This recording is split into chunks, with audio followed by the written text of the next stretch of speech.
Nous sommes mardi 12 juillet 2022. Mesdames, Mesdemoiselles et Messieurs, merci de nous suivre et merci de continuer à nous faire confiance. C'est un grand honneur de vous retrouver encore une fois. C'est le premier numéro de la semaine. Je reçois deux Patrick. L'un s'appelle Kalinga, journaliste confrère. Il est journaliste responsable de Tabac à la télévision. Et l'autre s'appelle Patrick Sahel, analyste indépendant. Enfin, Monsieur José Kaniki, que j'ai reçu la fois passée, cadre des ACP et communicateur de l'Union Sacrée.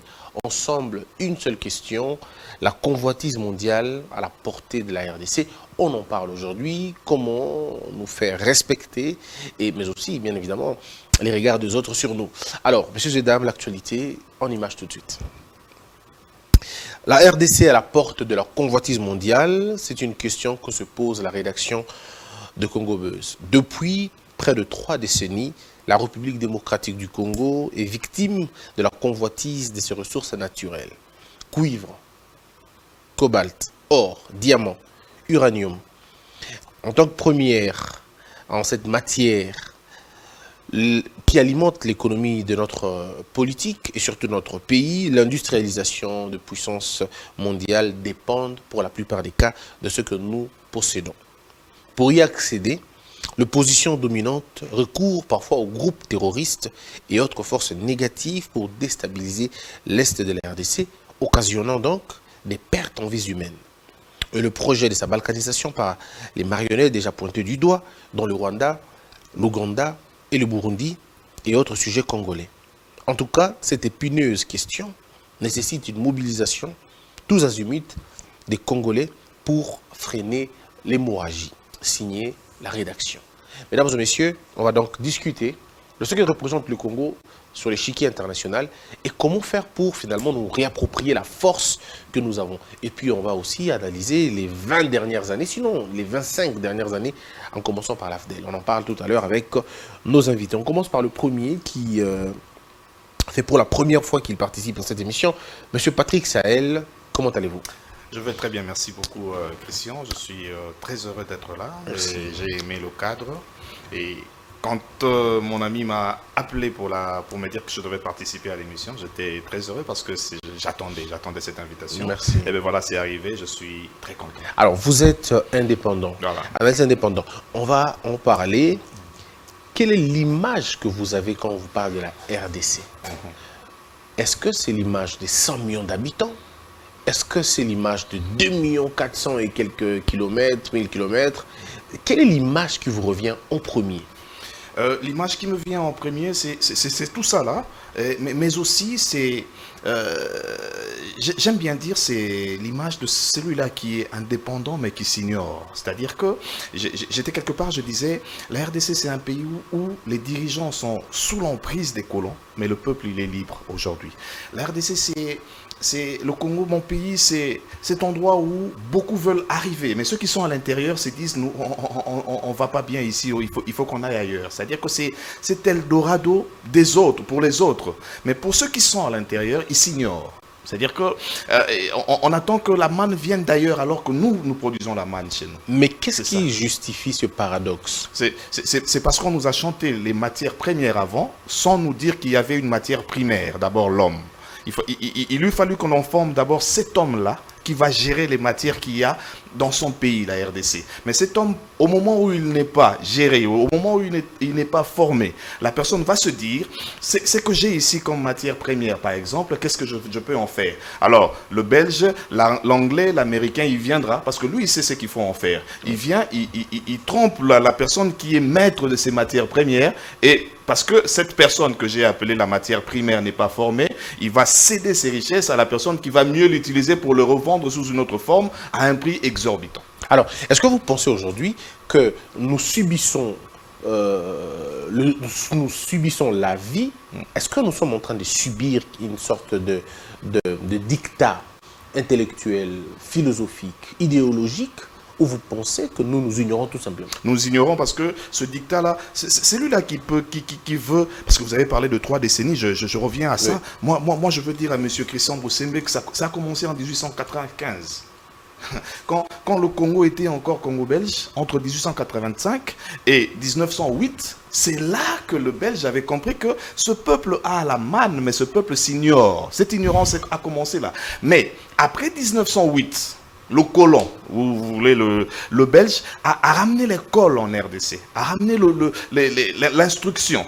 Mais qu'est-ce que le Congolais a fait de cette instruction? Mais qu'est-ce qu'il vous a appris d'abord? Il vous a appris à vous soumettre.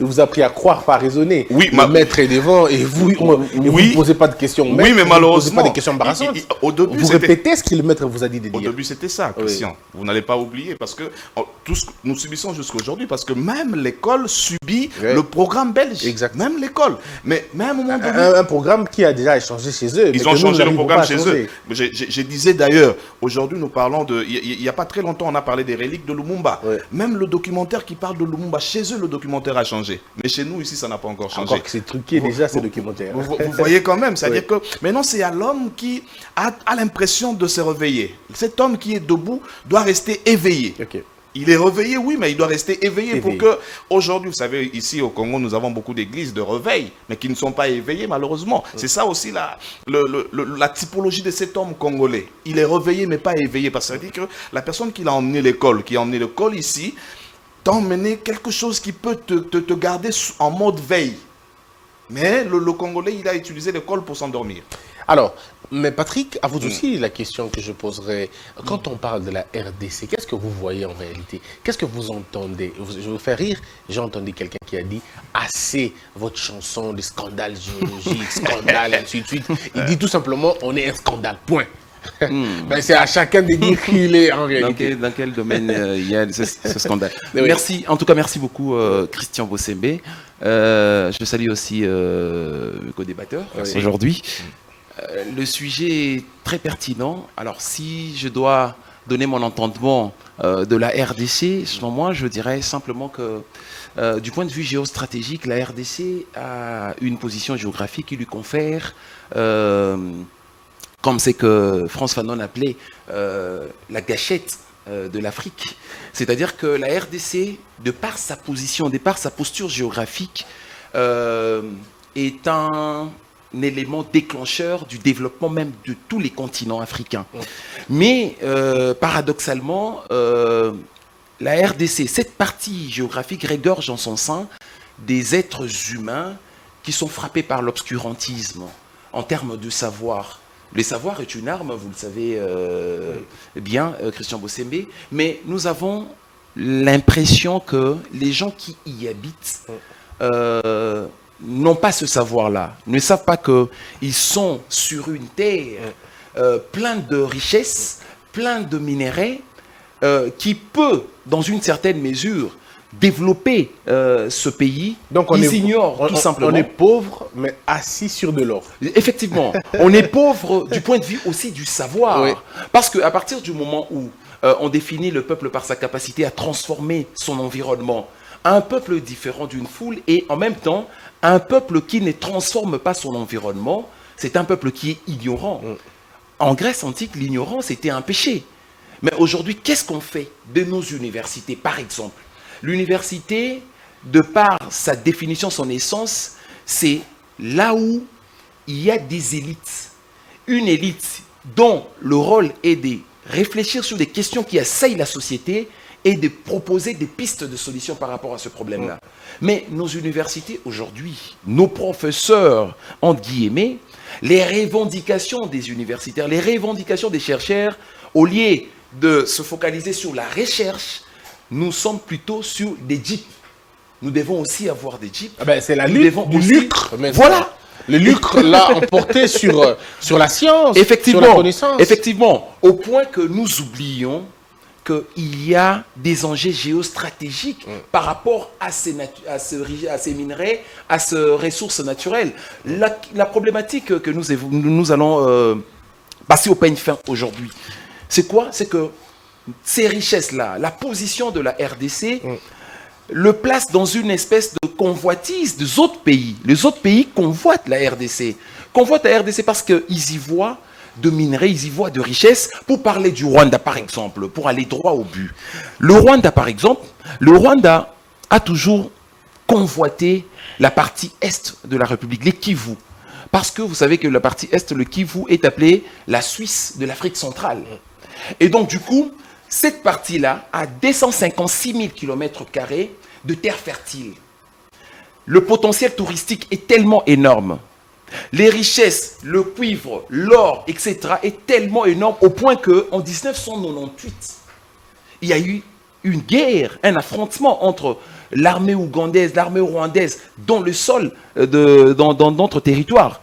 Et tout ça, ça justifie combien les étrangers, les pays qui sont frontaliers au nôtre, convoitent notre pays, mais nous, on n'arrive pas à développer une politique pour arriver à préserver non seulement ces richesses, à fructifier ces richesses pour que ça contribue au développement de notre pays, mais nous somnolons, nous passons l'éclair de notre temps à parler des élections dans une certaine mesure. Ouais. Je pense même à la déclaration combien anachronique du président Fayoulou, qui déjà parle des élections au moment où nous sommes dans un contexte d'agression. Non, mais lui, il a dit clairement. Il parle des élections, il parle même de la fraude électorale anticipée. Lui, il a dit clairement avant qu'il y ait même des élections. Mais il a dit clairement que si lui, il était président, oui, cette affaire du Rwanda serait réglée rapidement. Et le problème le plus important, pourquoi le Rwanda nous agresse, c'est parce que Tshisekedi et Kabila ont volé les élections. C'est pourquoi le Rwanda nous agresse. Donc s'il n'y avait pas vol et tricherie, en tout cas le Rwanda n'avait pas nous agresser. Mais vous allez remarquer que la réflexion, elle est tellement facile. Comment ça? Elle est tellement facile. Nous devons... En fait, un homme politique, c'est une personne aussi qui, quand il y a un problème, vous proposez... Quelle est la déclaration de l'ESID, par exemple, par rapport à la guerre? L'ESID veut qu'on déclare la guerre directement, veut qu'on renvoie l'ambassadeur rwandais de la République démocratique du Congo. Est-ce que c'est une réflexion qui tient la route? Ben pour eux peut-être. On va revenir à vous, Patrick. Alors restons dans les préliminaires avant d'aller loin. Alors, mais Monsieur Kaniki, quelqu'un m'a fait rire ce matin, je crois hier. Il me dit République démocratique du Congo. Il dit le seul mot qui tient ce Congo. Il n'y a pas de république, il n'y a pas de démocratie. Puisque ce que vous appelez démocratie, pour lui, c'est de l'anarchie. Nous sommes dans un pays où quelqu'un peut passer à la télévision, contester même la paternité du président. Aller même jusque dans les lits conjugales de quelqu'un. Et il appelle ça liberté d'expression. Il y en a qui parlent de république, mais personne ne veut être jugé. Quand vous attaquez Kaniki, c'est sa province qui dit c'est le nôtre, vous ne pouvez pas. Quand vous attaquez Bossembe, ben c'est l'Équateur qui va se réveiller pour dire c'est le nôtre, c'est de l'acharnement. Donc nous n'avons pas le sens républicain, nous n'avons pas non plus le sens de la démocratie qui consiste à respecter les textes. Qu'est-ce que vous en pensez? Merci beaucoup. Très chère question. Merci pour votre invitation. Bonjour à mes compatriotes avec qui nous partageons ces beaux plateaux et ces beaux cadres. Merci. Bonjour nombreux téléspectateurs et téléspectatrices de cette grande émission, Grande Tribune. Vous savez, en jetant un regard sur vos écrans, je vois la RDC entourée plus ou moins de 9 voisins. Ouais. Et vu sa grandeur, je vois un pays géant, c'est vrai, mais au pied d'argile, où son peuple et plusieurs de ses dirigeants se méconnaissent. En fait, ils ne prennent pas la portée et la grandeur de ces pays pour amener ces pays vers le haut. Généralement, je pourrais dire ceci, j'ai dit ceci plutôt, que nous avons déstructuré l'État depuis près de 40 ans, 50 ans. Je ne suis pas du genre qui voit le mal toujours chez l'autre. Je me pose des questions. Certes, il est vrai que le royaume de Belgique nous a malmenés, nous a maltraités. Je parle de l'époque coloniale. Ça, c'est vrai. Il n'y a pas de débat là-dessus. Mais à côté de cette maltraitance, à côté de ces viols, à côté de tout ce qui est négatif par rapport aux Congolais et même à la République démocratique du Congo, les Belges nous ont laissé quand même un État.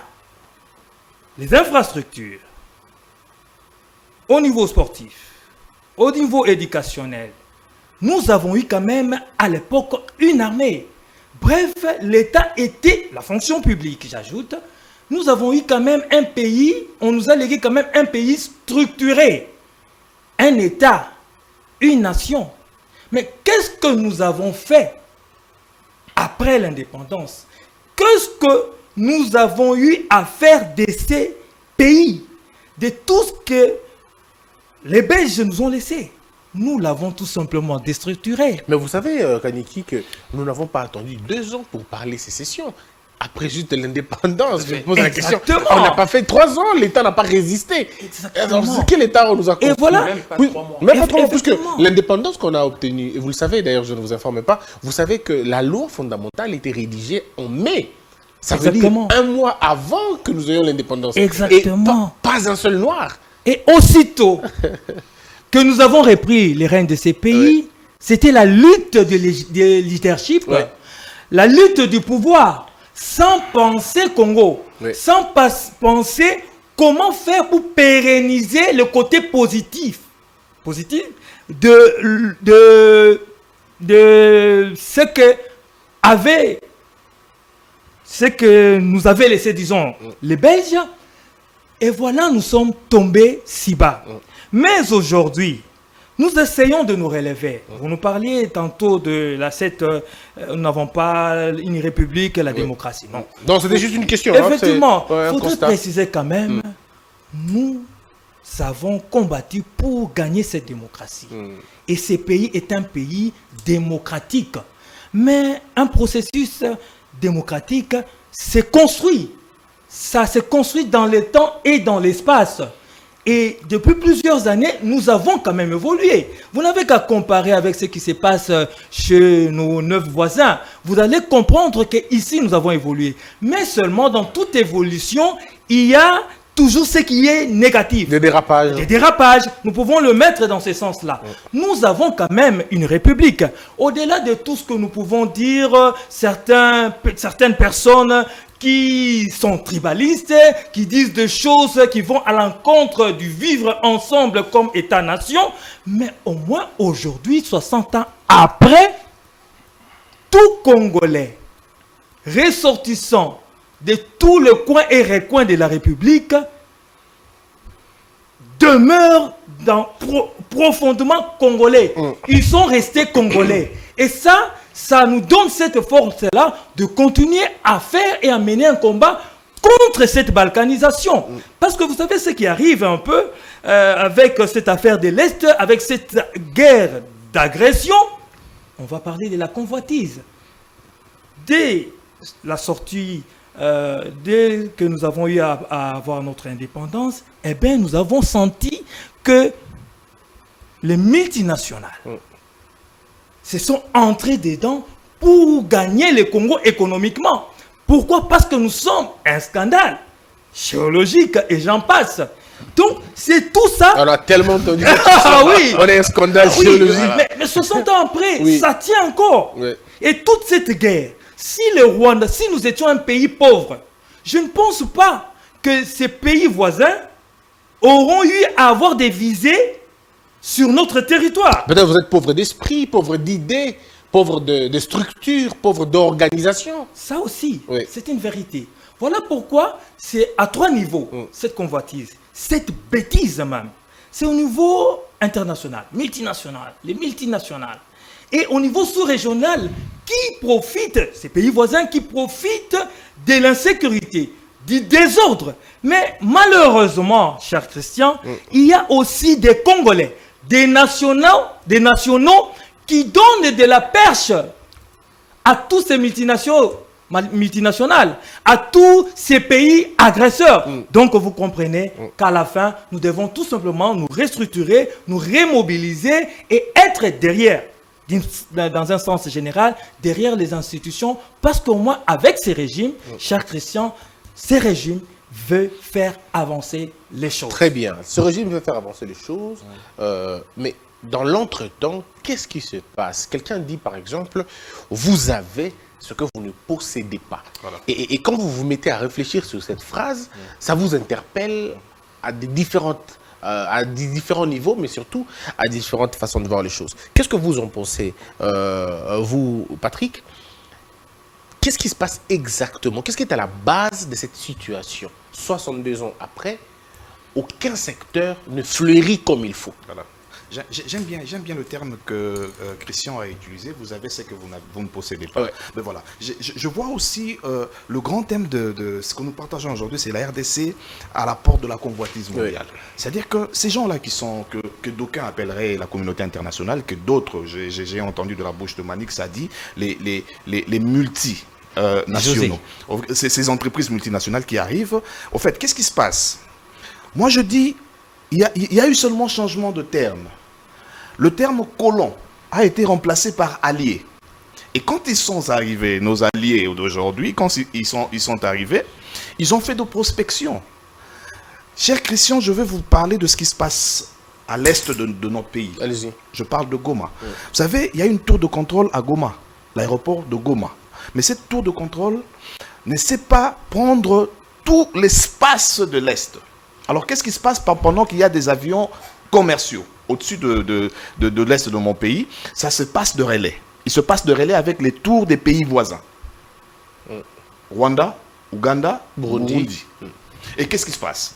Maintenant, le colon, parce que moi, je préfère l'appeler encore colon, parce que dans l'esprit, le terme a changé. Aujourd'hui, ils sont alliés, mais l'esprit est resté l'esprit de dictat, l'esprit de colon qui vous dicte ce que vous devez faire. Ils font survoler sur le territoire congolais des avions qui atterrissent à l'est de nos pays, oui, en connivence avec nos potentiels. Hier, c'était nos potentiels ennemis. Je cite le Rwanda, l'Ouganda et le Burundi. Aujourd'hui, qui sont réellement nos ennemis. Les avions atterrissent chez nous. Ils prennent de minerais. Pendant que les tours de contrôle de ces autres pays voisins ne donnent pas l'information à Goma, nous ne savons pas qu'il y a un avion qui a atterri. Nous ne savons pas qu'il y a un avion qui a décollé, mais avec des minerais. Parce que quand ils sont arrivés, ils ont fait de prospection. Ils se sont rendus compte que la RDC régorgeait beaucoup de minerais. Mais est-ce que ils convoitent la RDC ou le sous-sol de la RDC? C'est ça le problème, c'est ça la grande question. C'est-à-dire que pour eux, le Congolais, on se fout éperdument. Mais ce qu'il y a sous le sol des Congolais, c'est ce qui les intéresse. Alors, on n'aime pas le Congo, on n'aime pas les Congolais, on n'aime pas le Congolais, on aime le Congolais A. Ben voilà. Alors, il faut prendre ça. De gré ou de force. De gré ou de force. Alors, il y a une autre hypothèse selon laquelle ces multinationales ne veulent pas faire la guerre chez eux. Ils ne veulent pas non plus entrer par la grande porte de la RDC. Ils vont donc trouver de la sous-traitance. Voilà. Et certains pays voisins qui ont des problèmes d'espace trouvent là un marché. Voilà. Nous vous donnons les minerais et nous nous occupons un peu les terres pour nous. Est-ce que vous pensez que cette hypothèse est chimérique ou c'est de la réalité? C'est de la réalité. Commençons par, parlons d'abord on va directement aller vers le Rwanda. Parlons de Kagame. Qui est Kagame? Kagame, avant d'être président au Rwanda, c'était un rebelle rwandais en Ouganda. Oui. Alors, qu'est-ce qui va se passer? Monsieur Museveni va prendre Paul Kagame, il envoie Kagame aux États-Unis pour qu'il apprenne le service de renseignement militaire. Kagame, après avoir été aux États-Unis, il a été formé par les Américains, il rentre en Ouganda. C'est-à-dire, le service de renseignement militaire en Ouganda. C'est Kagame qui a formé toutes ces personnes. Il vous souviendra que les Américains sont venus voulant chasser Habyarimana du Rwanda. Bill Clinton, ça c'est un secret polichinelle. Bill Clinton a fusillé l'avion d'Habyarimana par Kagame parce que c'était un fils du pays. Et Kagame est devenu président de la République. C'est ça, c'est tout ce qu'ils font. D'abord, il était vice-président, puis président. Ben voilà. Ah, le président ayant le règne le plus long, je crois, de l'histoire du Rwanda. Peut-être excepté les rois de l'Antiquité. Mais le type aura quand même tapé. Hein. Ben voilà. Ouais. Ça dit que c'est quelqu'un qui gère les bénéfices et les intérêts des Américains. Aujourd'hui, nous voyons une guerre en RDC et nous attaquons directement le Rwanda, sans savoir qu'il y avait les Américains à côté de lui, sans savoir qu'il y avait imaginé. Quand la RDC a commencé à avoir ce sursaut patriotique, excusez-moi, qu'est-ce que l'Américain a dit aux Congolais? L'Américain va envoyer une lettre à Monsieur le Président de la République disant que les gens qui financent les M23 sont dans ton gouvernement. C'est-à-dire qu'ils ont voulu que le président de la République, que la RDC regarde à droite alors que le problème venait de la gauche. Le problème que gérait, fomenté même par les Américains et même les Belges. Ils sont tous de connivence. Ils sont de connivence. C'est eux qui nous tuent. C'est eux qui sont derrière les richesses de la RDC. Monsieur Christian Bossé, mais comment comprendre qu'un État ami, un État allié, parmi les 10 pays, notre président de la République Il a traversé, il a sillonné avec sa diplomatie. Il était dans tous ces pays-là. Mais quand il lui fallu voter pour lever l'embargo, c'est les mêmes pays qui ont voté non. Ce sont des pays amis. C'est totalement contradictoire. Contradictoire. C'est-à-dire qu'eux, ils sont là pour les intérêts. Ils sont là pour se faire des santé financières. Ils ne sont pas là pour le Congolais. Le Congolais peut mourir aujourd'hui. Je vais chuter en disant ceci. Chère Christian, il vous souviendra que l'avion d'Abiyarimana a été abattu pendant qu'il y avait un démocrate aux États-Unis, du nom de Bill Clinton. C'est-à-dire que ces gens-là, pour arriver à leur fin, ils sont prêts à tout. Ils sont même prêts à créer une guerre civile, s'il le faut. Ouais. Je vois vous voyez d'où je viens. Je vois un peu en Libye, c'est ce qui s'est passé aussi. C'est un démocrate qui est au pouvoir. Vous comprenez quand même. C'est-à-dire que nous devons faire aussi attention, nous devons dire à notre président de la République, fais attention à ces alliés-là. Parce que dans leur tête, ce ne sont pas des alliés, ce sont des colons. Des colons. Alors, mais alors, Patrick, avec vous, je voudrais vous faire voir un truc. Je crois que vous le savez déjà d'ailleurs. Kabarebe, ça sera le meilleur citoyen, on va dire le chanceux d'Afrique, pour avoir été dans 3 pays à la tête de 3 fonctions principales. En Ouganda, c'est le chargé des informations, je vais dire chargé de renseignement ougandais. Ici, il est le chef d'état-major. Au Rwanda, il est ministre des Affaires étrangères. Alors je me dis, quel est cet Africain aussi béni comme ce type, si vous voyez mon regard? Bon, en fait, tout ça, c'est la conséquence de la turpitude de l'homme politique africain en général et congolais en particulier, dans une certaine mesure. Vous savez que 62 ans après, nous sommes restés ce que nous étions, c'est-à-dire de sous-hommes. D'ailleurs, dans le Damné de la Terre, France Fanon appelle ça des politiques commissionnaires. C'est-à-dire que après, lorsque nous avons accédé à l'indépendance, les gens ne se sont pas focalisés à développer le pays. Ils se sont dit, ben, nous allons remplacer le blanc. Nous allons faire exactement ce que le blanc faisait. Au point que la première loi discutée à l'Assemblée nationale de l'époque, au Parlement de l'époque, on discutait de quoi? On discutait des émoluments des députés. Comment revoir à la hausse les émoluments des députés. La toute première loi de notre Parlement. Voilà. Après notre accession à l'indépendance. Et c'est resté la même chose, hein? Oui, on débat encore. Aujourd'hui, on est toujours. Ouais, on revoit à la hausse. C'est la palissade maintenant. Voilà, quoi. Exactement. Nous sommes restés ce que nous étions. Oui. En même temps, vous allez remarquer qu'il y a des politiciens qui sont des commissionnaires en mal de positionnement, nous des alliances contre nature, qui se répercutent contre les intérêts nationaux. Ce qui fait qu'on noue des alliances avec le Rwanda, on noue des alliances avec l'Ouganda, ce qui fait que après, lorsque ces accords capotent, qu'est-ce qui arrive? C'est le peuple qui en pâtit. C'est le peuple qui en pâtit. Comment comprenez-vous ceci? Le rapport 2008 des Nations Unies sur la situation de la RDC dit que de 2001 à 2004, le Rwanda s'est reconstruit à 70% de minerais de la République démocratique du Congo. Le rapport existe. Si le Rwanda s'est reconstruit de minerais de la République démocratique du Congo, le Rwanda était des connivences avec certains acteurs politiques de notre pays. Mais le Rwanda a placé des gens ici, vous Justement, savez. Le Rwanda a placé parce que nous avons laissé faire. Ouais. Nous avons laissé faire, nous avons ouvert une brèche. Mais Patrick l'a dit, il fallait faire sauter Mobutu, ça venait de l'extérieur. Il fallait le faire sauter, il n'était plus au goût de... Voilà, au goût colon. Il n'était plus au goût de ces gens-là. Oui. Il fallait les débarrasser et remplacer quelqu'un d'autre. Oui. Et puis après, toute la problématique va Oui, mais justement, attendez, nous avons chassé Mobutu. Laurent Désiré Kabila est venu. Laurent Désiré Kabila a commis quand même cette bévue-là de nouer des alliances contre nature avec le Rwanda, etc., qui sont arrivés. Mais il s'est rendu compte très vite que ces gens-là ne jouaient pas franc jeu. Il fallait se débarrasser de ces gens-là. Il a noué d'autres accords avec d'autres pays. Les Zimbabwe, l'Angola, le Tchad, la Namibie. Ce pays-là nous ont permis de nous débarrasser du Rwanda, de nous débarrasser de l'agression rwandaise, ougandaise et tout.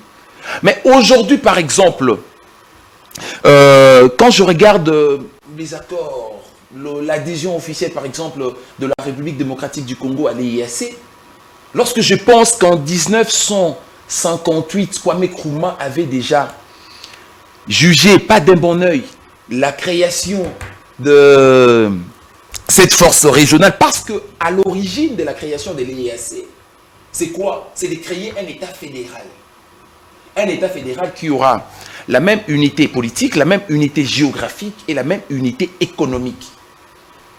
De 6 pays, 5 pays à l'époque, 3 pays à l'époque, après 5 pays, 6 pays et puis maintenant 7 pays. Lorsque nous signons, parce que si on donne 5 mois après la ratification du traité et tout, pour aplanir d'abord le problème des tarifs douaniers, de toutes ces histoires-là, etc. et tout. Mais lorsqu'on a signé, aujourd'hui, on sait pertinemment bien que le Rwanda a des visées territoriales dans notre pays. On ne peut pas se leurrer, c'est que ça, en fait. Mais qu'est-ce qu'on fait aujourd'hui lorsque on va, par exemple, signer ces accords? Je suis pour la politique de la non-violence prônée par le président de la République. Ces actions politiques, moi, ça me réjouit quand même de voir un homme d'État qui reste imperturbable dans ses visées, etc. et tout. Mais il y a aussi l'entourage qui doit aider aussi le président de la République dans une certaine mesure, dans certains choix. Très bien. Parce que ça peut se répercuter contre le pays et c'est pas bien. Très bien. Dans une certaine mesure. Alors, M. Kaniki, les deux Patrick opinent sur la question de la convoitise. Je voudrais parler de la traçabilité des minéraux.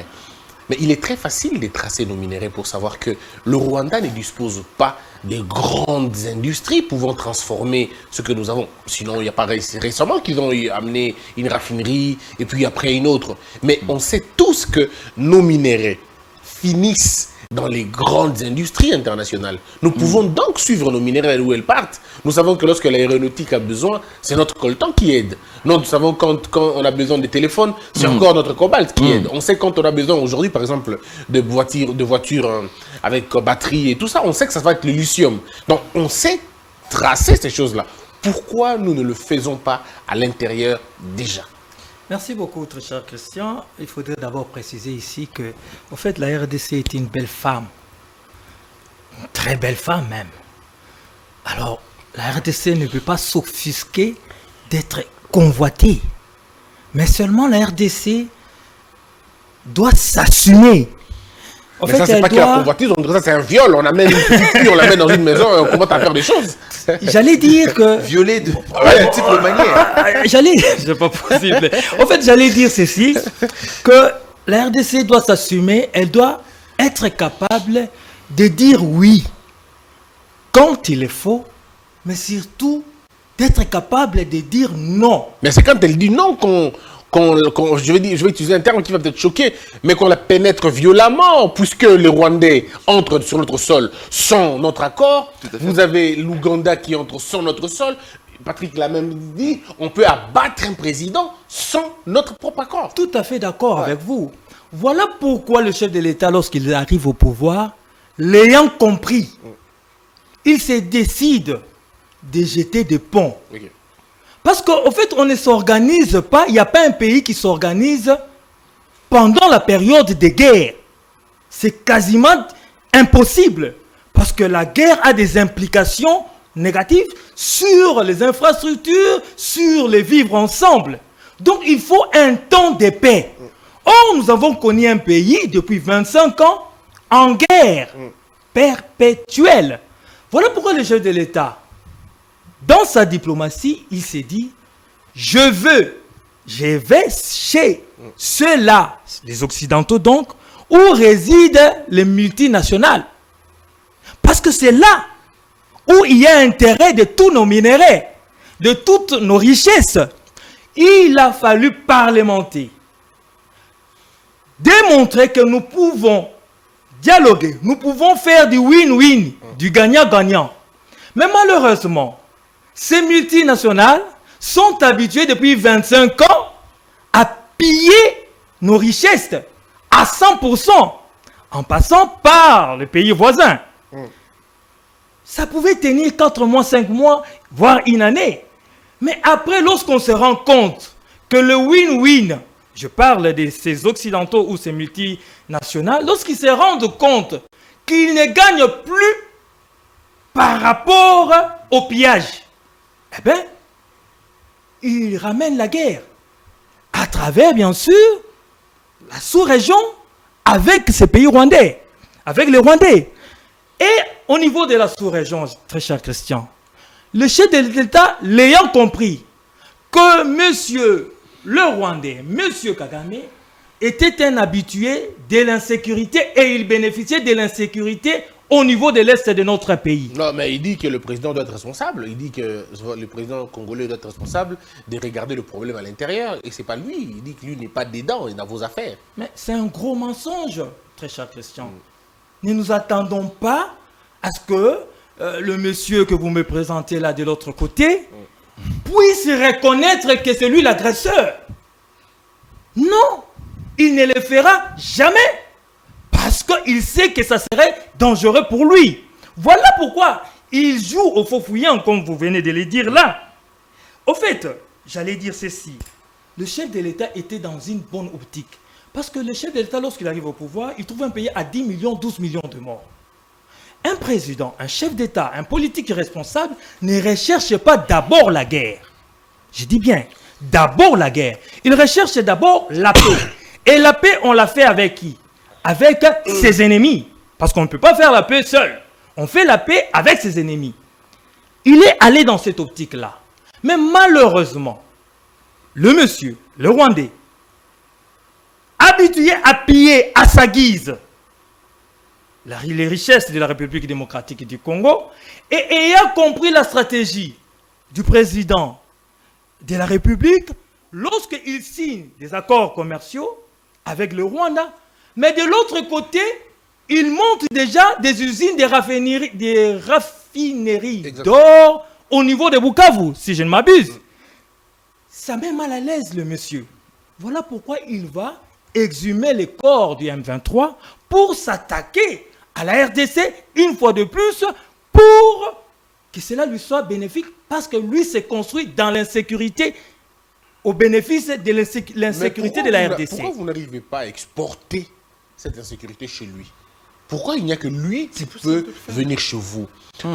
Nous avons l'histoire de l'AFDEL. Effectivement, Il voilà. nous impose un président. Il amène Kabila, qui était opposant de Mobutu, il amène ici. Pourquoi vous n'allez pas chercher un opposant en France, aux États-Unis? Enfin, il n'est pas encore mort, donc vous le prenez et vous allez les armer, vous les remettez chez eux. Pourquoi vous ne faites pas la réciprocité? Mais dès que vous tentez de faire cette réciprocité-là, vous y étiez déjà infiltré depuis 25 ans. On a parlé de combien de militaires rwandais? C'est pas 90. Vous comprenez? Et tout ce que vous manigancez, tout ce que nous planifions au niveau étatique de notre pays, eh bien, les informations passent de l'autre côté. Et ils se mettent en avant pour vous étouffer. Voilà pourquoi l'optique de la paix était d'abord nécessaire. La recherche de la paix, on s'organise, on extirpe toutes les mauvaises personnes de notre armée, toutes les mauvaises personnes de nos services de renseignement, et alors ce n'est qu'après qu'on allait se réagarder, on allait se reconstituer, un peu comme en fait la Russie l'a fait. 25 ans, 30 ans durant, après qu'ils se sont disloqués, l'URSS donc, la Russie a eu le temps de se remotiver, de se restructurer, de se donner les moyens pour faire la guerre et s'imposer au niveau international. Chose qui n'est pas le cas pour nous. Dès que nous voulons avancer, eh bien, on profite de nos faiblesses, les nationaux aussi, on profite de nos faiblesses pour nous infiltrer. Très bien. Mais moi, je pense qu'au-delà de tout, nous sommes dans une bonne optique cette fois-ci et nous allons gagner cette guerre face à tous ces mécréants. Qu'est-ce que vous en pensez, M. Patrick? Cher Christian, vous parlez de la traçabilité. Oui. Je voudrais d'abord vous dire que traçabilité, il y aura si le marché est officiel. C'est-à-dire que celui qui ramène la guerre chez nous, c'est un reseller. Il achète chez le voleur. Le voleur que lui, il arme. Vous savez, il n'y a pas 2 semaines, on a trouvé les armes chez les M23 et toutes les armes qu'on a trouvées là-bas venaient de la Chine. Mais qu'est-ce que la Chine a dit? Moi, j'ai vendu aux Rwandais. Vous imaginez?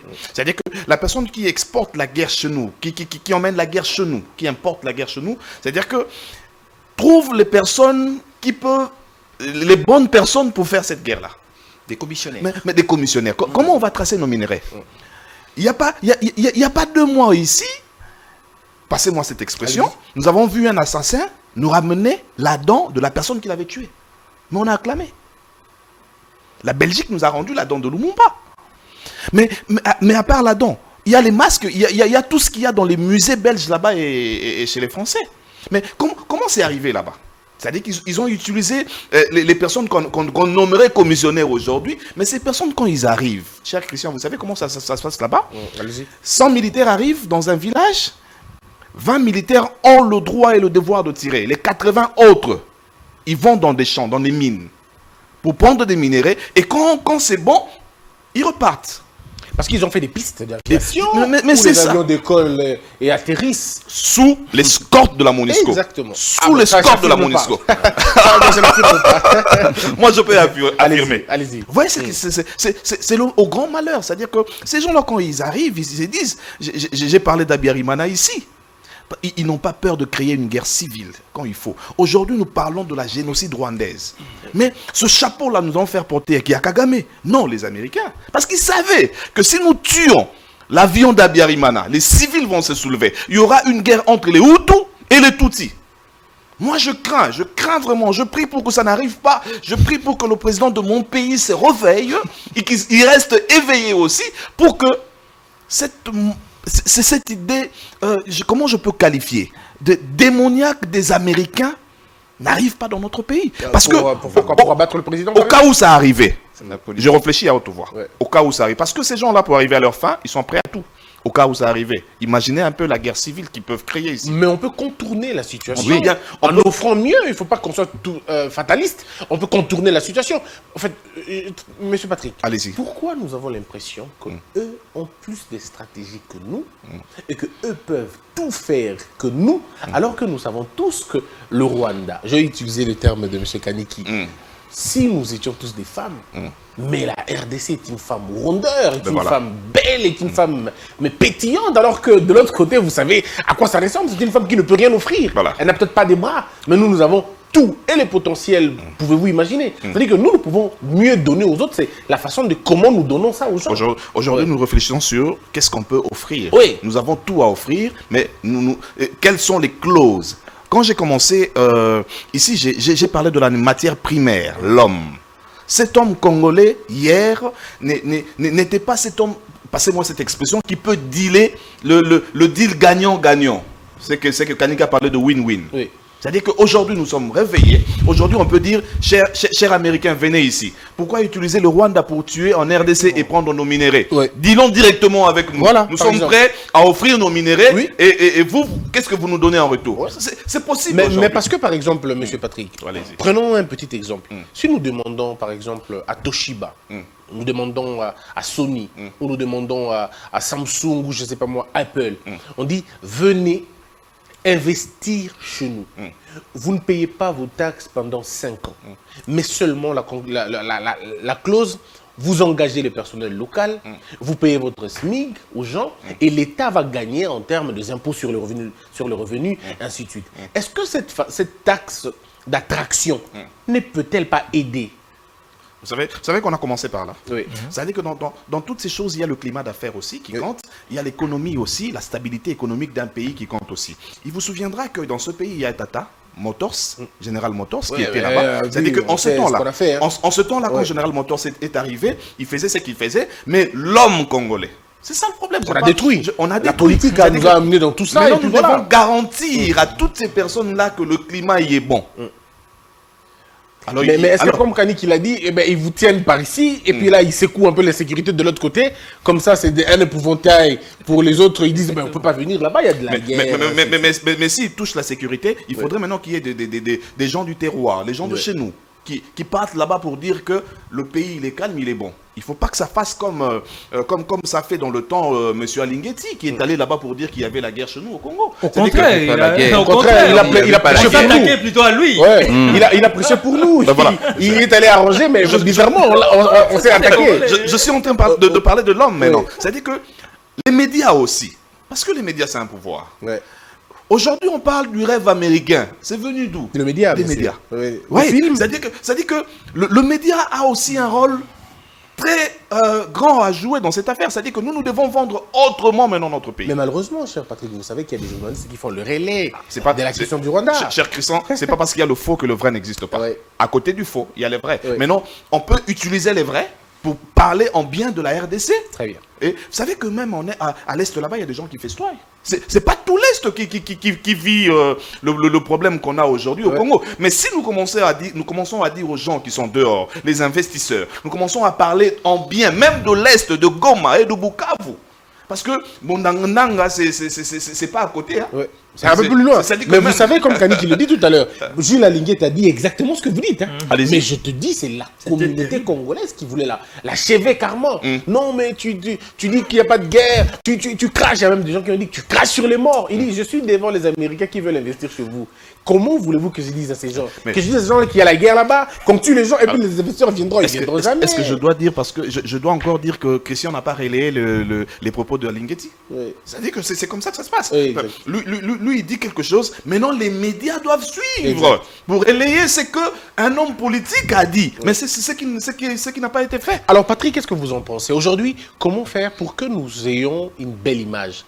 Qu'est-ce qu'il faut faire? Il faut travailler à l'intérieur d'abord, il faut combattre sur le front. Qu'est-ce qu'il faut faire pour nous revêtir de cette très belle robe qui a été ternie?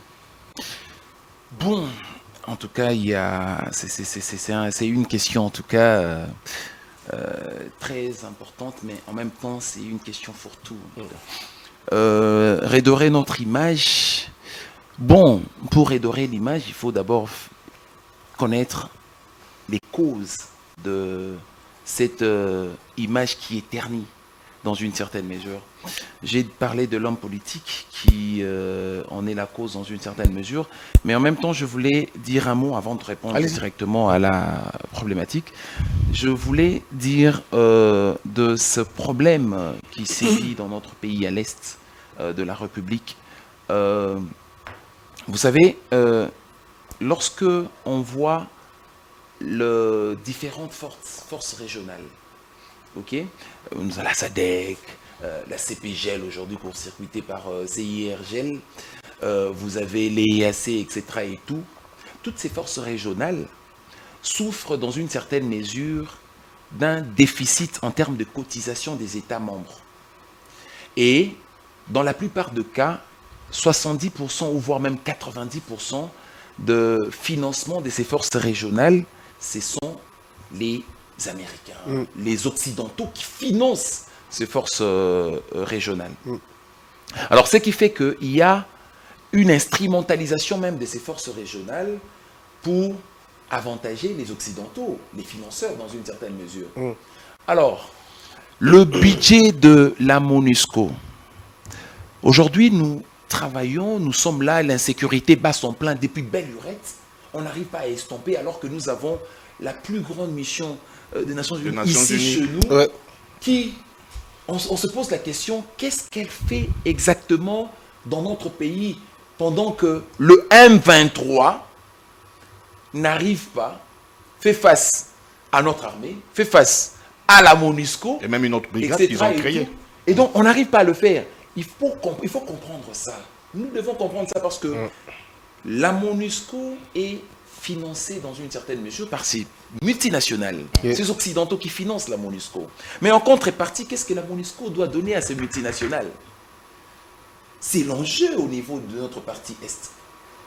Le minerai qui sont exploités dans une certaine mesure, qui sont volés, pillés, etc., et subtilisés dans une certaine mesure, sont renvoyés par ces multinationales en termes de richesse, des minerais qu'on envoie, en contrepartie du financement que ces Occidentaux financent la MONUSCO. C'est pourquoi vous allez remarquer que les gens qui habitent dans ce parti insécurisé disent que la MONUSCO travaille des connivences avec le rebelle, etc. et tout, parce qu'on ne peut pas comprendre cette inertie de la MONUSCO dans une certaine mesure. Mais est-ce que c'est pas leur cahier des charges finalement? Ils disent qu'ils sont en observation. Ils disent pas qu'ils sont en attaque. Ils sont en observation, mais en 2012, il y a eu quand même 3 pays. La République sud-africaine, la Tanzanie, et je crois un autre pays qui est parvenu, et le Mali, les 3 pays sont parvenus à extirper cette guerre dans cette partie-là par rapport à la brigade d'intervention qui a été instaurée au sein de la MONUSCO. Pourquoi cela ne peut pas être réitéré dans une certaine mesure? Parce que c'était la MONUSCO qui est parvenue à estomper cette guerre à l'Est en 2013. Vous voyez? Donc, il y a un problème sérieux là. Deuxième élément, vous allez remarquer que avec l'évolution des acteurs géopolitiques et géostratégiques dans le monde, on ne parle plus de guerre de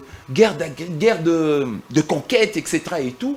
Et actuellement, ce sont des guerres qui sont dissimulées dans une certaine mesure. C'est-à-dire qu'on prend par exemple le Rwanda. On prend le Rwanda, on dit, le Rwanda a un problème de terre. Il y a un boom démographique au sein du Rwanda. Mais le Rwanda caresse toujours un rêve de conquérir cette partie de la Suisse, de l'Afrique centrale, cette partie de Kivu. C'est connu de tout le monde. Pour étendre ses terres dans cette partie-là. Alors, qu'est-ce qu'on doit faire? On instrumentalise le Rwanda pour travailler, parce que les États-Unis ne peuvent pas, je vais vous donner un élément, les États-Unis ne peuvent pas se montrer à découvert pour que les gens comprennent que les États-Unis, c'est les États-Unis qui agressent la République démocratique du Congo, qui veut subtiliser les richesses, le minerai de la République démocratique du Congo. On utilise le Rwanda. De la même manière que les États-Unis, à l'époque, lors de la guerre avec Saddam Hussein, lorsque Saddam Hussein a envahi la guerre du Golfe, les États-Unis lorgnaient le pétrole de l'Irak. Mais qu'est-ce que les États-Unis ont fait? Les États-Unis ne peuvent pas dévoiler ses intentions de prendre, de subtiliser le pétrole de l'Irak. Les États-Unis ont attendu que Saddam Hussein fasse un faux pas du point de vue du droit international. Saddam Hussein a envahi le Koweït, dans une certaine mesure, et les États-Unis ont trouvé que c'était le moment le mieux indiqué pour attaquer Saddam Hussein, parce que dans l'argumentaire des Américains, il a violé la disposition internationale, du droit international, parce qu'après 1945, on a rendu prohibé tous les relents expansionnistes, des agressions, des intrusions contre l'intégrité territoriale des autres nations et tout. Donc, si nous comprenons cela, si nous comprenons que les acteurs internationaux jouent, parce que depuis, avant même l'indépendance de notre pays, la République démocratique du Congo a été considérée comme un no man's land. C'est-à-dire qu'une terre sans hommes, où on devait puiser les richesses. Un bien sans maître. Oui, un bien sans maître dans une certaine mesure. Alors, lorsqu'il y a des pressions, par exemple, le président qui arrive au pouvoir, lorsqu'il y a des pressions au niveau interne, les populations veulent des développements, etc., qu'est-ce que ça pousse les dirigeants à faire quoi? À régenter un peu, à gérer le minerai de notre pays. Or, les Occidentaux ne veulent pas que nos présidents gèrent le minerai, cette partie-là. Il faut que c'est une proie que les dirigeants du pays doivent lâcher. Et à tout moment que les dirigeants chercheront à maîtriser, à mettre la main sur le minerai de cette partie-là, il y aura toujours de problèmes. Alors nous avons besoin des hommes qui réfléchissent à la grandeur de notre pays. Très bien. Des hommes qui peuvent quand même redorer cette image-là. C'est pourquoi je disais que c'était difficile pour moi de répondre à la question de comment lorsque on peut j'observe des acteurs politiques en présence. Alors, M. Kanika, avez-vous la réponse de ma question? Comment on peut faire aujourd'hui pour renverser les choses et pour recréer des conditions, voilà, de beaux vivres et des bons vivres? Monsieur Christian, vous savez, ce qui nous a fait le plus de mal, c'est l'infiltration rwando-kabylocratique. Parce que, au fait, tout est parti de là. Tout est parti de cette infiltration-là. Je parle de 96-97. Et ça nous a mené à la situation que nous connaissons aujourd'hui. Nous avons déstructuré l'État. Maintenant, qu'est-ce qu'il faut faire? Il faudrait, comme les chefs de l'État, là, a commencé déjà à le faire, c'est-à-dire convaincre. L'art de convaincre. L'art de convaincre ces pays. Parce qu'on ne peut pas aussi vivre en isolement. Il y a peu, il y a cela 4 ans, 5 ans, 10 ans, avec l'ancien régime, nous avons tenté de nous isoler de cette communauté internationale.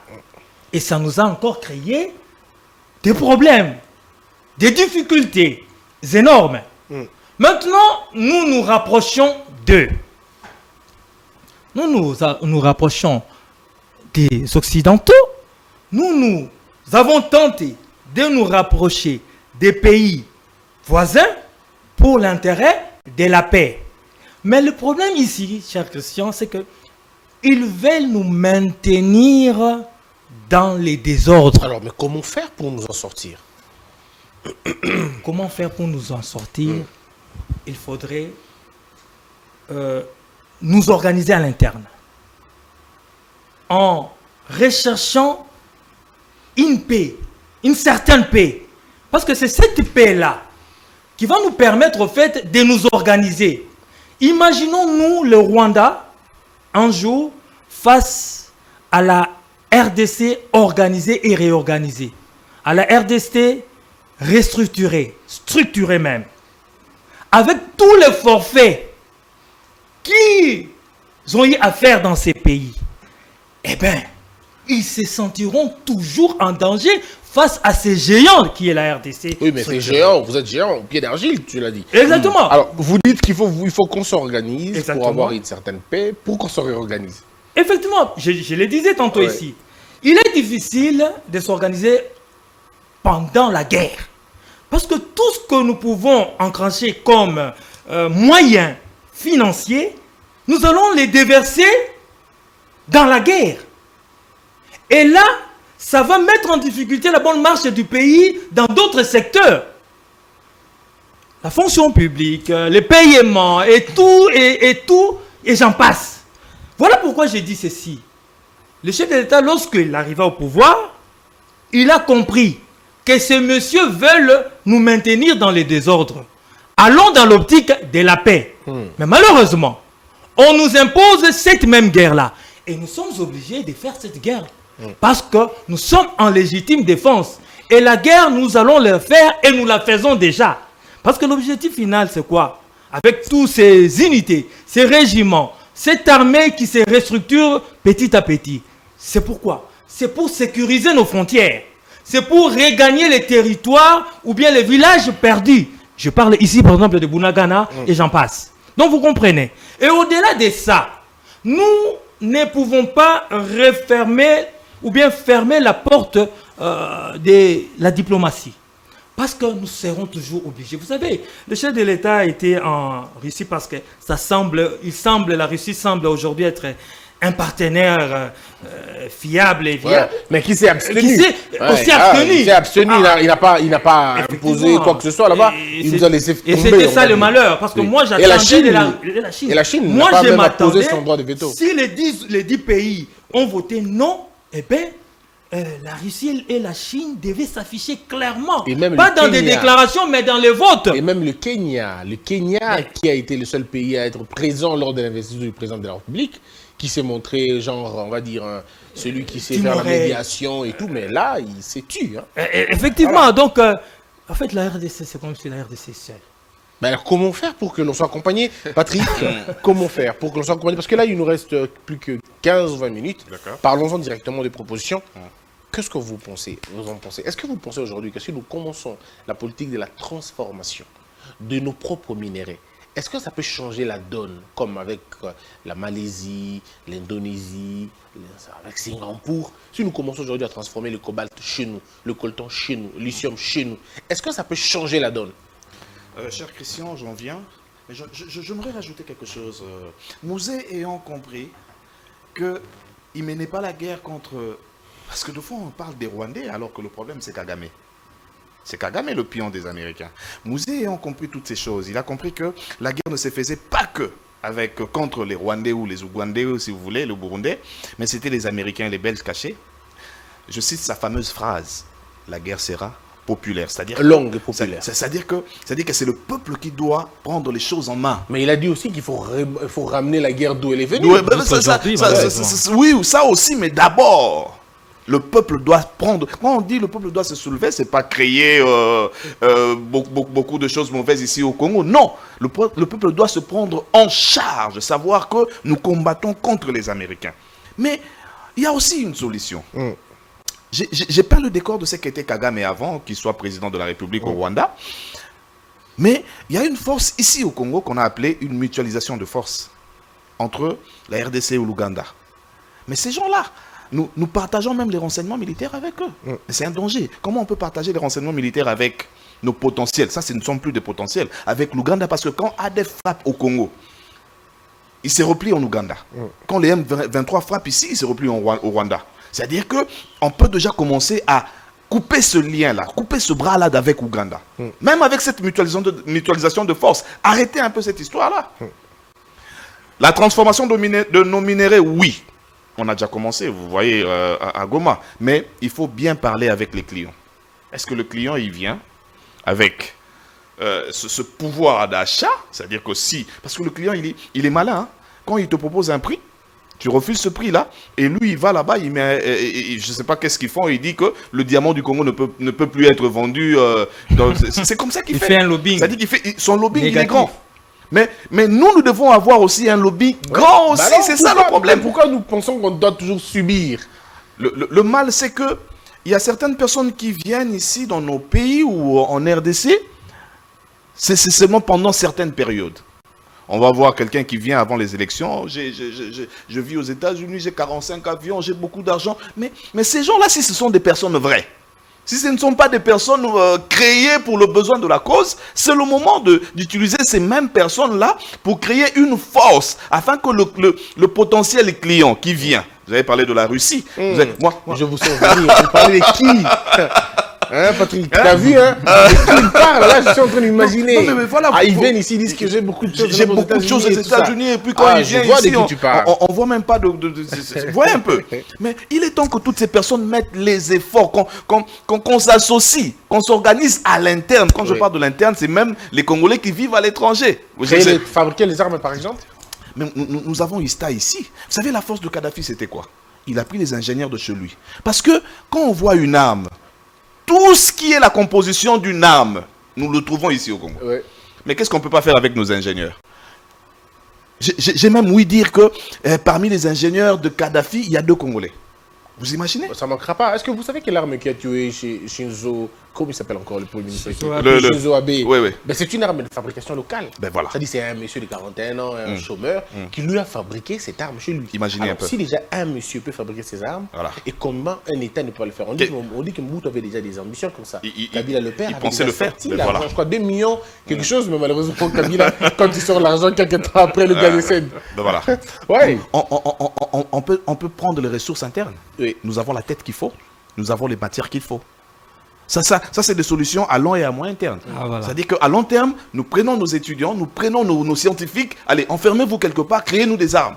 Mais à moyen terme, nous commençons, à court terme, nous commençons d'abord par rompre les bras avec l'Ouganda. Hein? Nous commençons à renégocier les contrats. Les États-Unis, vous nous donnez quoi si vous ne voulez pas? Nous, on tourne vers Pyongyang. La Corée du Nord existe. Hein? C'est-à-dire que vous avez besoin de ces choses-là, la Corée aussi en a besoin. Oui, bien sûr. Voilà. Seconde, une fois que vous osez, mais alors là, c'est terrible. Ça prendra ce courage de tourner le pays. Par exemple, là, il y a la Russie qui vous attend. Voilà. Et la Russie, c'est qu'on ait un potentiel nucléaire, mais terriblement. Terrible. Nous savons que nous avons mis terme à la guerre du Japon. Parce que c'est nous qui avons, c'est l'uranium de Shokolobo, je pense, qui a réglé le problème. J'ai mal prononcé peut-être. Mais est-ce que nous savons montrer le potentiel que nous avons aux autres afin de créer une sorte de chantage aussi? Il faut demander. Il faut demander. Si hier, ça n'a pas été demandé aux gens, aujourd'hui on peut lancer cet appel-là et il y aura des gens. Christian, aujourd'hui vous vous distinguez dans les médias. C'est-à-dire qu'il y a des gens comme vous qui peuvent se distinguer aussi dans d'autres domaines. On a le potentiel qu'il faut. Le Congolais, on a la tête qu'il faut, on a les personnes qu'il faut. Seulement il faut qu'on recadre tout ça pour l'intérêt de la nation. Qu'est-ce que vous en pensez, Patrick? Oui, déjà, je corrobore à l'idée de proposer quand même de marcher à ces puissances-là par rapport à nos potentialités, quand bien même on sait pertinemment bien que eux-mêmes connaissent mieux nos potentialités que nous-mêmes parfois. Malheureusement. Parce que le secteur de recherche est vraiment totalement en désuétude et tout. Alors, par rapport à comment nous en sortir, Oui. moi je pense qu'il faut que l'homme congolais soit doté d'une certaine personnalité à ne pas céder face à certaines bêtises, face aux femmes surtout. Oh. Lorsque vous parlez de la République démocratique du Congo comme étant Une très belle femme. très belle femme Oui. que les autres convoitent, mais c'est dans une certaine mesure aussi notre propre talon d'Achille. Vous allez remarquer que l'infiltration qu'évoque José Kaneki, l'infiltration part de là. Comment font les Rwandais pour nous infiltrer? Ils récupèrent des gens au niveau des universités, au niveau de la diaspora et tout. Lorsque on sait que vous êtes un acteur politique, certainement vous êtes de la diaspora parce que les gens de la diaspora ont un certain impact sur la politique interne de pays. Qu'est-ce qu'ils font? Ils vous recrutent. Ils savent que vous êtes intelligent au niveau de l'université. On vous recrute. On vous recrute. On met à côté de vous de femmes. Des belles Vous femmes. succombez à ce belle femme. Alors que nous avons les belles femmes d'Afrique. Bien sûr, bien sûr. On en a des belles femmes. Dans l'utopie de l'espace, ce sont les femmes D'ailleurs. de l'autre ailleurs qui Ouais, sont. voilà. Donc on est dans cette Et dans utopie-là. l'utopie du temps, Ouais. vivre mieux, c'est ailleurs. C'est- Mais Effectivement. moi, je suis convaincu que nous avons des belles femmes. Nous Ici. avons des très Alors, belles mais alors, femmes. mettez-les dans les services de sécurité. Mais justement. Envoyez-les dans les ambassades. Mais justement, Elles vous apporteront des mais informations. attendez, lorsque par exemple, bon, je ne veux pas aller dans ce sens-là parce que c'est quand même. Mais Ouais. vous allez remarquer qu'on utilise des femmes. Oui. On utilise des femmes, on met des femmes pour infiltrer nos acteurs politiques, Ouais. au point que nos acteurs politiques, lorsqu'il faut prendre des décisions sérieuses, ils n'arrivent pas parce qu'ils sont. Ils ont un dilemme, ils ont face à eux. Ou même un quand ils dilemme. prennent des décisions, Mais- et ces ouais. femmes-là sont au courant. Ils Elles sont au annoncent. courant et après. ils annoncent. Mais ça, c'est même la Russie le fait. La Russie a envoyé, on a renvoyé La femme Américains aux ont envoyé États-Unis. une très belle femme Oui. aux États-Unis. Oui. On l'a renvoyée parce qu'elle n'a pas accompli la mission qu'elle pouvait. Oui. Bon, Mais vous pouvez le protégée faire. par l'État Bien sûr. russe et tout. Ben, faites-le. Il y a ça. Ouais. Il y a au niveau de qu'est-ce qu'on fait par exemple? Il faut aussi arriver à surveiller les enrichissements suspects des Au lieu acteurs d'avoir des politiques. femmes battantes dans les réseaux sociaux, les influenceuses à Les tout moment. influenceuses, Mais qu'elles partent faire là. Oui, mais effectivement, parce que l'infiltration aujourd'hui, ce sont les femmes. Bien sûr. Ce sont les femmes. Que font les terroristes? On les prépare, on les entraîne à ne pas succomber face au charme de femmes. Et puis, N'importe bizarrement, quelle on femme. leur dit ils doivent attendre le 12 vierges au paradis. Et Imagine. quand ils se battent, ils savent que si je meurs, je vais rencontrer 12 vierges au paradis. Voilà, c'est comme ça que Ah ça ouais. se passe. Donc il y a ça, il y a aussi un problème aussi. Vous savez, lorsque on doit prendre des décisions courageuses pour redorer l'image de ce pays, par exemple pour ce cas de l'Est, il faut qu'il y ait un consensus national. C'est-à-dire qu'il faut qu'il y ait un dialogue autour duquel il faut prendre des décisions, de manière à ce que le président, lorsqu'il va prendre une décision courageuse qui va concerner la République démocratique du Congo, qu'on n'écrit pas à la trahison, qu'on ne dise pas qu'il a fait ça, il a trahi la République, etc. Parce qu'en amont, on aurait déjà réfléchi et levé des options de manière consensuelle pour prendre des décisions courageuses. C'est aussi très important. Donc faire une espèce de consensus autour duquel des décisions courageuses vont émaner par rapport aux problèmes qui assaillent notre République. Mais en même temps, il faut instaurer en tout cas un service militaire. Très important. Le président de la République avait appelé à la mobilisation des jeunes pour constituer cette réserve militaire, etc. Et tout. Moi, je pense qu'il faudrait formaliser cela Et rendre ça obligatoire. obligatoire et opérationnel, en tout cas. C'est quelque chose de très bien sur lequel on doit réfléchir forcément pour Alors, redorer l'image de notre Monsieur pays. Kaneki, vous avez la parole, puis vous concluez en même temps, et puis on fait la conclusion pour tout le monde. On terminera avec vous, Monsieur Patrick. Allez-y, Monsieur Kaneki. Merci beaucoup. Je reviens un peu sur ce que vous avez dit en parlant de la Malaisie. Je me pose la question, la Malaisie est un pays sous la zone d'influence de quel pays? entre guillemets, de quel grand pays. Je ne pense pas qu'il est sous influence. Non, aujourd'hui, c'est quand même des pays qui se développent, Exactement. qui s'en sortent. Hein. Pourquoi ils s'en sortent? Affranchis. Pourquoi Ouais. ils s'en sortent? Parce qu'ils ont vécu pendant des années dans cette paix-là. Ouais. Ça leur permet de pouvoir s'organiser, comme je le disais. Ça leur permet de s'équiper. Ça leur permet de pouvoir s'occuper de leur peuple dans la paix. Je prends l'exemple de la Libye. Bien qu'ils n'étaient pas en odeur de sainteté avec les Américains, mais ils étaient en paix. Ouais. Et ça a permis la Libye de pouvoir évoluer. Jusqu'à ce que... Exactement. Voilà. Je prends le Botswana. Je prends l'Afrique du Sud. Ce sont des pays qui n'ont presque jamais eu à connaître des guerres. Mais pas l'Afrique du Sud. Hein.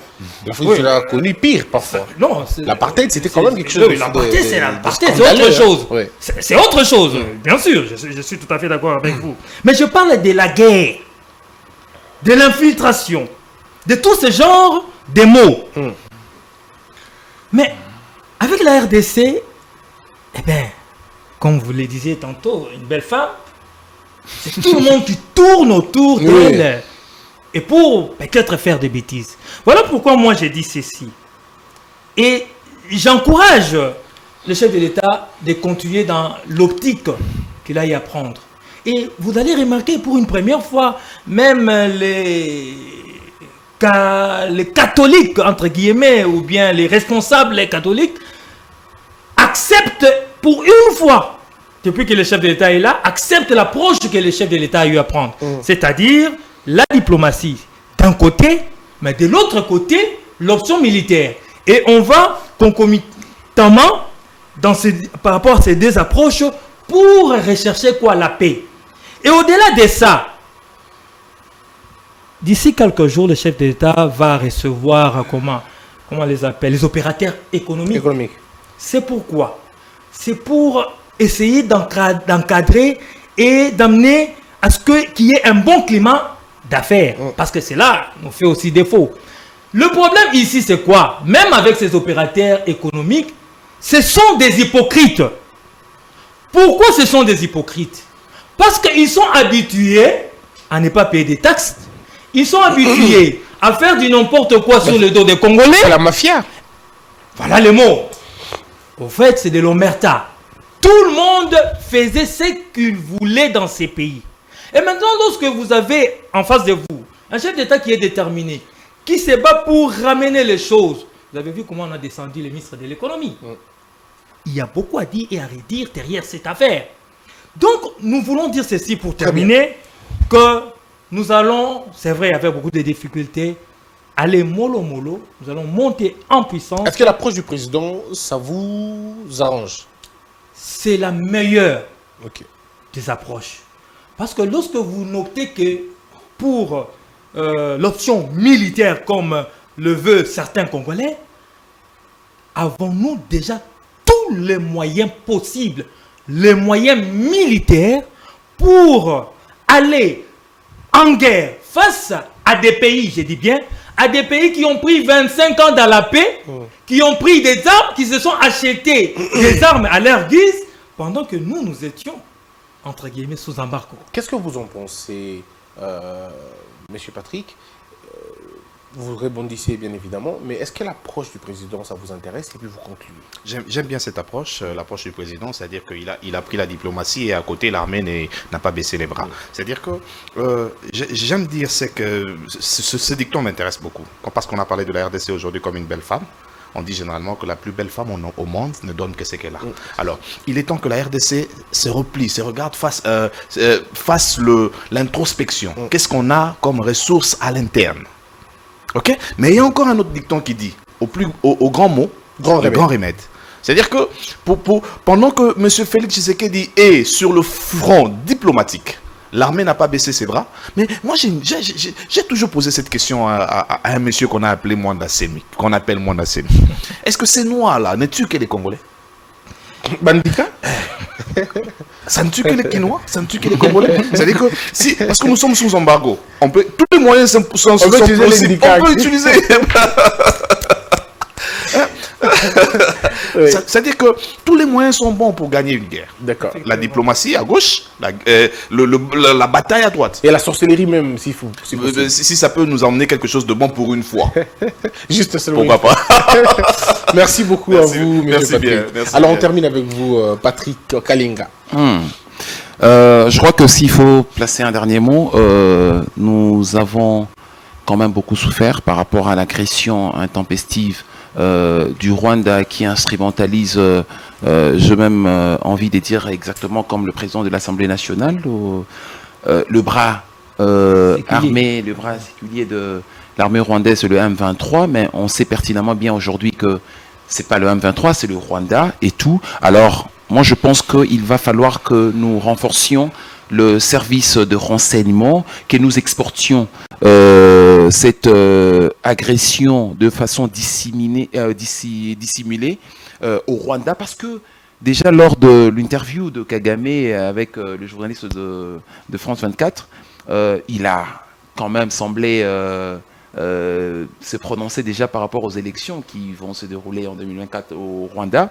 Et donc, il dit qu'il a encore 20 ans et tout à rester au pouvoir. Alors nous, la RDC, le fait que Kagame reste au pouvoir, c'est comme il a une attitude belliqueuse à notre endroit, il va falloir que nous travaillions pour que Kagame ne soit pas élu et qu'on le fasse disparaître politiquement au niveau du Rwanda, et que nous choisissons un pion qui pourrait, demain, lors des élections au Rwanda, devenir président de la République. Comme ça, on va négocier avec ce futur président au Rwanda. C'est ce qu'il faut travailler.